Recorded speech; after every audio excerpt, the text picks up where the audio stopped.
Hello, everyone. I'm Chris Kapchis, president of Chestnut Park Real Estate. Let my counterpart here introduce himself. Is that it? You're finished? I'm finished just for the moment. Okay. I'm Doug Gubitz. I'm the vice president of business development, and I've been at Chestnut Park for coming on to 30 years. And I've been with Chris and his management team for just over 2 years. You'll probably notice that we're in a different setting from the last episode of the podcast that we did. There's a reason for that. And that was because our earlier location, the lighting was absolutely horrible. It looked good on me. No. Well, yes, it looked good on you, but it did not look good on terrible. me. So I'm hoping that the viewers are going to appreciate this new setting. This is a temporary setting, and of course we've overdone the branding as far as Chestnut Park is concerned, but it's temporary. So that wasn't the intent. Are you feeling better now? I'll feel better once I see it. Yeah. Once I see what we've created. Well, we can ask: is it a bit more flattering now for Chris? Because he complained a great deal about the last. And of course, this podcast is called Decanting Real Estate. Good. And as you can see here, as in our previous podcasts, we have two bottles of Bordeaux. And Doug, who is, of course, the aficionado, will explain the bottles. Enthusiast. Okay, I'll accept that. On that note, Doug, do you want to tell us what we're going to be decanting today? It's not easy to do this. I mean, opening it and pouring it is easy, but selecting the wines has become a little bit tricky. Do you know why? Why? Because of my taste? Partly because of your titanic intolerance to tannin. I wouldn't call it titanic. In fact, I think the next podcast we should do Chardonnays. That's it. Okay. And the other piece is these are food wines. So I think if we talked about having a couple of racks of lamb here, but didn't think that would go over very well. While we're He's patronizing me now. He's patronizing me. So we've chosen no lamb. No lamb. And no food. So, you want to pour very good European wines. You're not doing them justice without food. So if you want to bring out a really fantastic wine, well, that would be inappropriate. So, and also a drinkable wine, like ready to drink. So I have to put some thought into this. So I always let Chris decide. He gets a choice of two, as you saw in the previous podcast. So, let's talk about that. I already spoke to you briefly. So this is in this hand, the 2015 Gros La Rose, I'm sure Lemmy would say, but in North America, it's called Gros La Rose, but it's actually Gros La Rose. Is that right, Lemmy? Yeah. 2015 is from Saint-Julien. Chris really likes Saint-Julien. I do. Again, it's a young wine at 2015. It's only 9 some odd years old. But it's drinking very nicely, even though it's young. And then this one I thought might tempt your tummy. This is a Pomerol, which are normally enormously expensive wines. But there's a mid-range of Pomerol, and this would be one of them. And 2008 was a pretty good year for Merlot, which is mostly Pomerol. So you have to decide, Merlot, Cabernet Sauvignon, and Merlot. Over to you, brother. Given the time of the day, and it's a mellower time of the day, I think we should go with the Merlot. Time of the day. Can you elaborate a bit? Well, it's mid-afternoon when we're filming. No, it's 7 o'clock. No, it's not. It's mid-afternoon. They're not supposed to know that. And okay, fine. Now that Doug has described the wine and he's opening it and decanting it, I think we should get to the substance of. This time we're decanting it in keeping with the name of our podcast. Yeah. Last time we didn't do that. We didn't do that, but we are this time, which was a mistake. But we also have to get into the decanting of real estate as well. Okay, let's do that now. And for those that have been following our podcasts, you'll probably remember that when we ended the last podcast, we were talking about issues associated with the kind of the housing crisis, if I could put that, not only in the Toronto area, but actually throughout the country, and for the most part. And so we left it that we would try and find some solutions, some kind of fixes for the housing crisis. And of course, everyone is trying to do it, politicians in particular. For my part, and Doug will also be commenting. Just take a smell of it. It's very good. You made an excellent decision. Oh my God. You made a great choice. I'm going to keep this cork so you can have the rest of it after. That is heavenly. Yeah, that's going to be nice. That is absolutely heavenly. Sorry. I feel badly that we can't somehow virtually convey. Well, that's soon we'll be able to do that, right? Like a smell. You think? Yes. Christian? I don't know if smell-o-vision? I don't know if our technicians are capable of doing that quite yet. I don't know. I have a lot of confidence in Christian. Notwithstanding their capabilities, Doug. Okay, well. Okay, go ahead. Sorry, I didn't interrupt. I just need to nose that one more time. There you go. Oh, God. Sorry about the label. In any event, for my part, housing crisis. In anticipation of the podcast, I spent a considerable amount of time with the book that you're seeing called our Crumbling Foundations. And you gave me a copy, and I did give you a copy of it. And I just should mention that the author, Gregor Craigie, I believe it's pronounced, he won an award for this particular book, the Basili Prize. Oh, yeah. And what he does is, and unfortunately, there's certainly no criticism of the book, but the title says, Our Crumbling Foundation, it says how we solve Canada's housing crisis, but I think there's more about the crisis than there is about solving the crisis in this book. Well, that was your criticism as you were reading through it. Correct. Like, where are the solutions? Where are the solutions? It was more a dissertation of the problem. Yeah, and every day we seem to have another crisis that we're dealing with. I think, from my perspective, the most serious one is the affordability crisis that everyone is coping with, some better than others.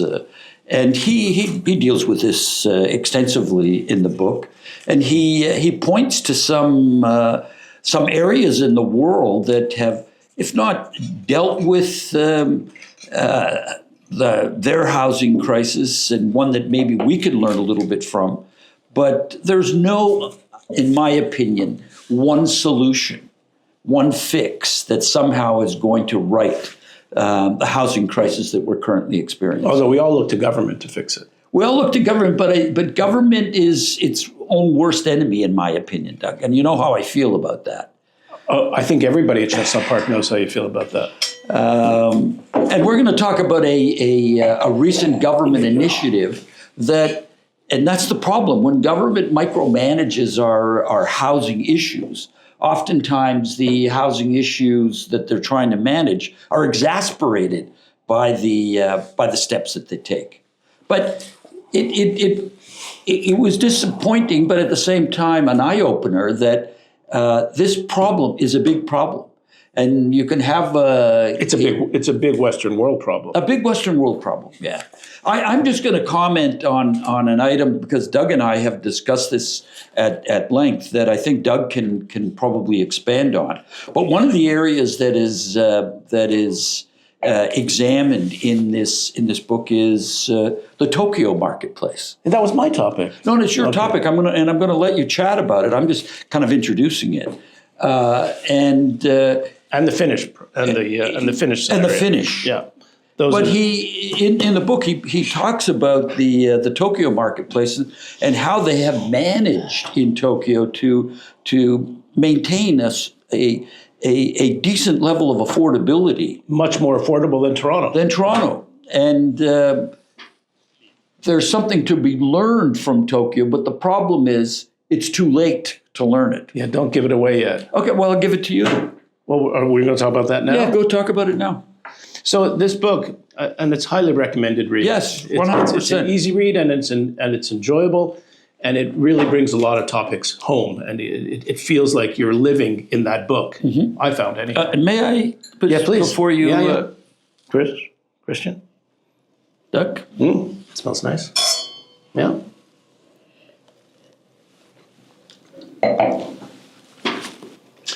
Notice the color? Very dark. Very dark. And it's Almost rust-like. yeah, it's 16 years old. Yeah, almost rust-like. Imagine what it looked like when they made it. It's Actually, very dark. you know, if I may say, before you get into your topic, not a moment too soon. Quoi? Opening it up. Not a moment too soon. You think it's on its way out? Yeah. Give it a few minutes. You're prematurely judging this. All right, go ahead. Go ahead. It's 16 years old. It's not that old. I don't know how you cellared it. Badly. Obviously. What were we talking about? Tokyo. How many people live in Tokyo? I forgot to look that up, and I meant to do so before we started this podcast. Here, Christian, here's my phone. It could be, I think, close to 20 million, if I'm not mistaken, if not more. It's a massive city. We're waiting for it. Population of Tokyo. Lemmy, over to you. Almost 10 million, 9.7. Okay, and the population of Toronto generally is Well, city of Toronto or GTA. GTA, but 6.5 million ballpark. If so, still 3 million lower than Tokyo. You'd think, I agree with you. It's going. It's going. Not gone, going. Gone?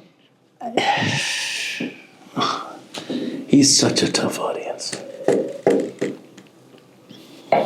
Just last year I had a bottle that was fantastic. Titanic for you?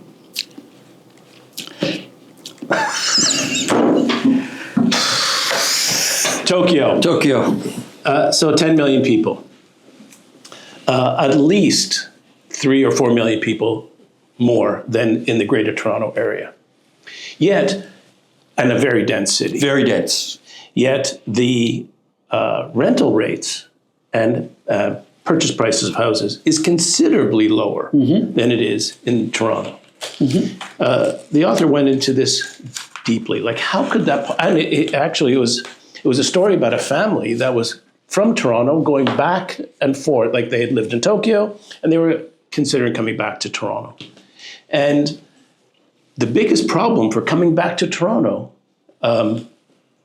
was house prices and rental rates. Imagine you come from a Toronto a city as dense as Tokyo, and one of the problems for coming back to Toronto is you can't afford to live in Toronto. Correct. You think it would be the exact opposite. It would be too expensive to live in Tokyo. Correct. So to everybody's surprise, at least to mine anyhow, why is that? Would you like me to read from the book as to why that is the case? The deeper you get into the heart of Tokyo, in some respects, the less expensive it is. Correct. Which is the exact opposite from the scenario or the phenomenon in Toronto.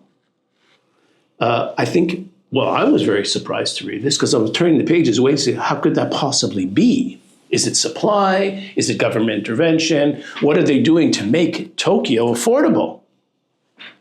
Particularly the city center. Go ahead. Sorensen points to another key factor that has helped to keep housing in Tokyo affordable, and he believes it's the adequacy of the public transportation. And he goes on to say that it's inadequate in Canadian cities like Toronto. Public transportation is the key. I'm going to quote, it says, one of our real failures in Canada is that we didn't invest nearly enough in transit over 50 years ago, commensurate with our urban growth. Ergo, if you live in Tokyo and you want to spend less money, you live in the city center. Correct. Because you can take very effective transit out to the periphery. Correct. spend even less money and get bigger places. So the ability to move around the city makes tremendous competition for landlords right in the core of... But the fact is we haven't done that, and we can't go back 50 years. My position is it's never going to happen in Toronto. Exactly. So what solutions have you found, Doug? Well, I haven't really found any solutions, but this now harks back to another chapter on the Finnish model. Correct. Because Finland was dealing, well, Helsinki in particular, I don't think this is Finnish You have government. Connections to Finland, too, I do, don't you? I do, Doug has some connections to Finland.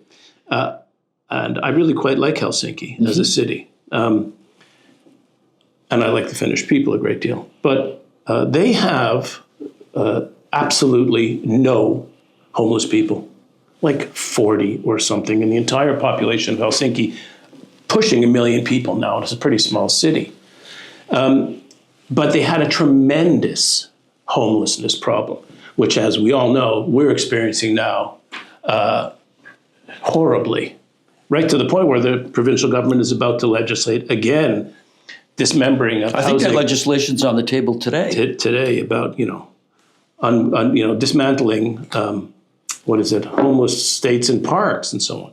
Anyhow, I think the Finnish government at the time, this has now been a 20-some-odd-year initiative, they wanted to end homelessness.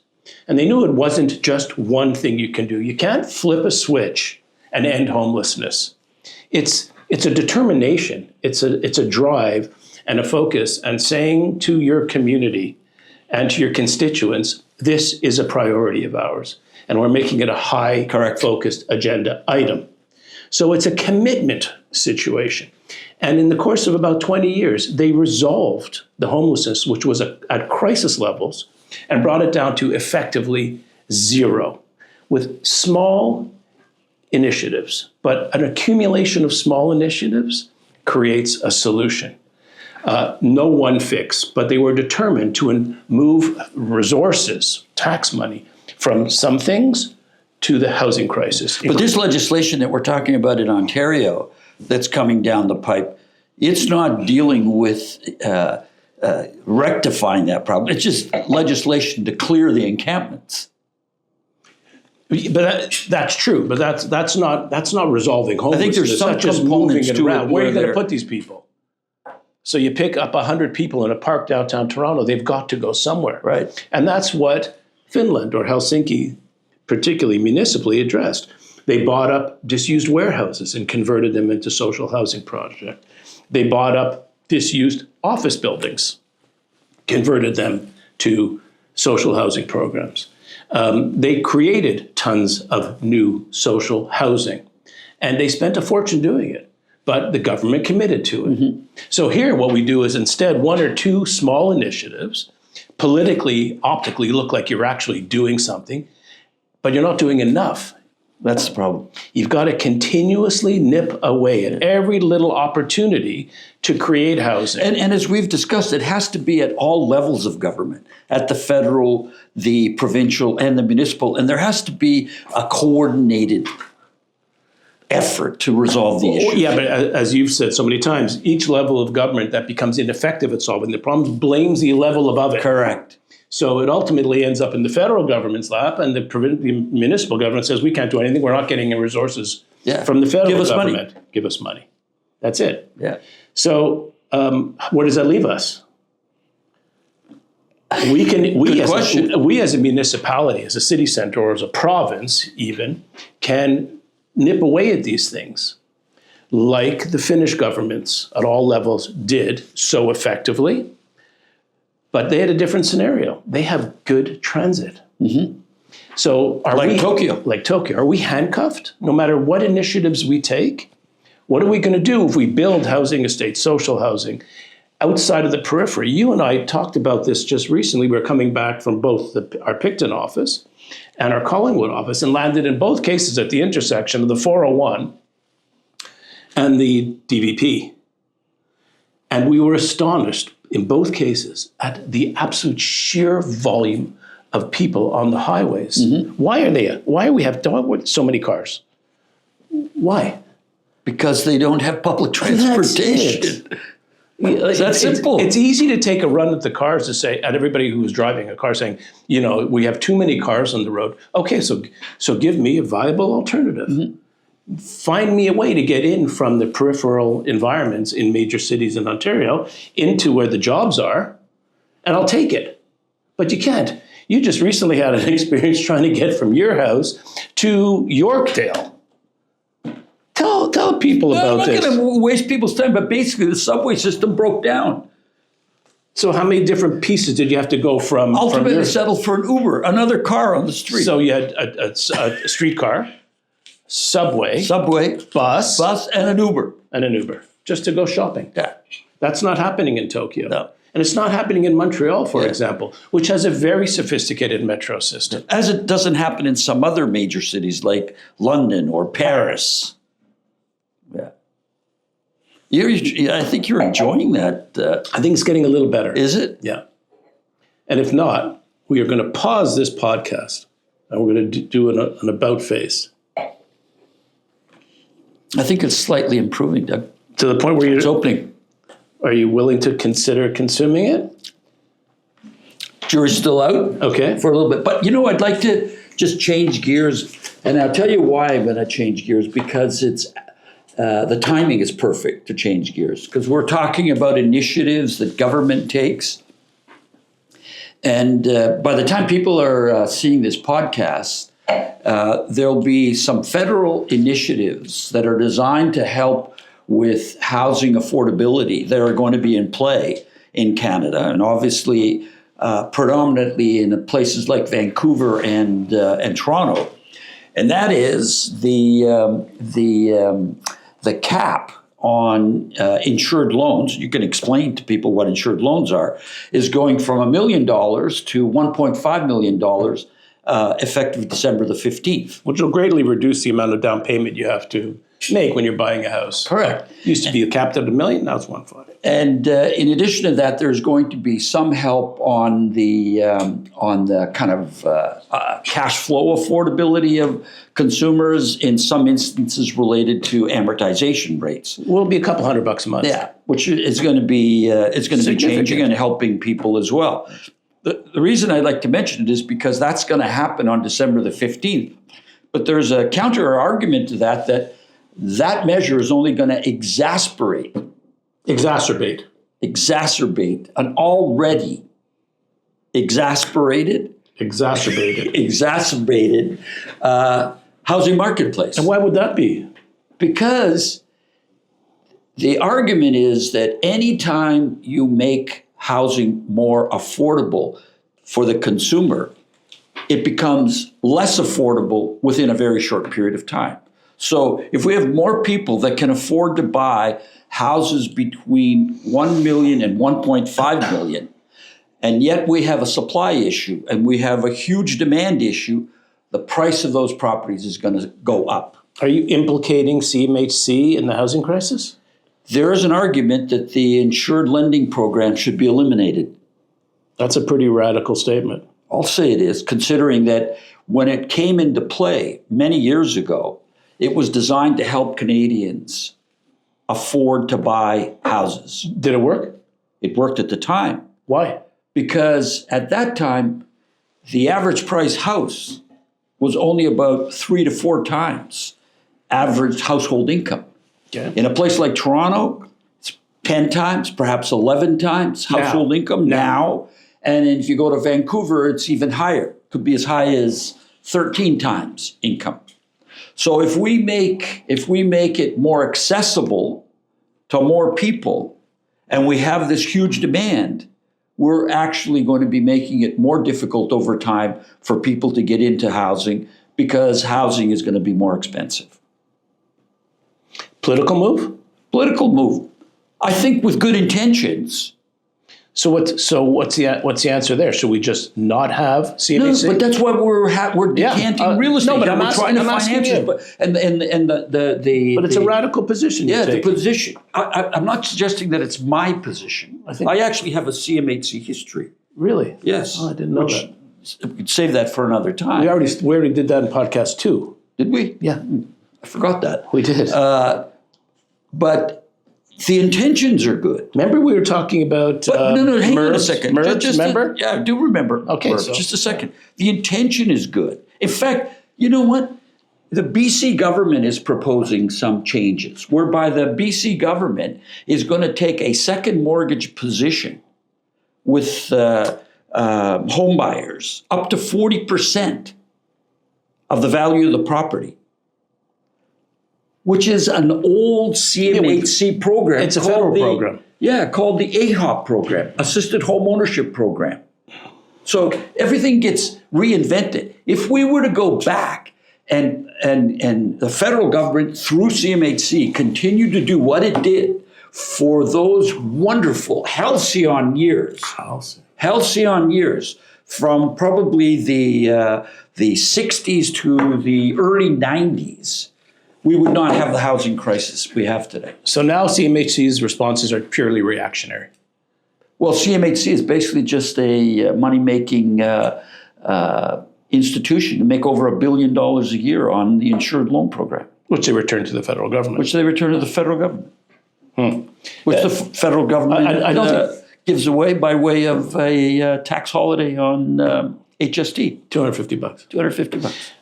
I don't think too many people take this position or think about the fact that CMHC is actually indirectly a contributor to our housing crisis. 100%. But when you just distill it, it's actually quite true, because this new initiative is going to drive unbelievable activity. If we just talk about the city of Toronto, it runs the risk, I should say, of driving tremendous demand for a very limited supply. And as you and I have talked about so many times, supply in southern Ontario has been desperately low for 15 or 20 years. And this is just going to make it worse. And our topic for the next podcast relates to this, but it relates to this from what's happening in the real estate industry.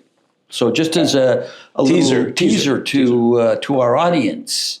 That's a hot topic. It is a very hot topic. And it's a topic that even we are concerned about engaging in, because it involves our industry. I'm concerned about engaging it.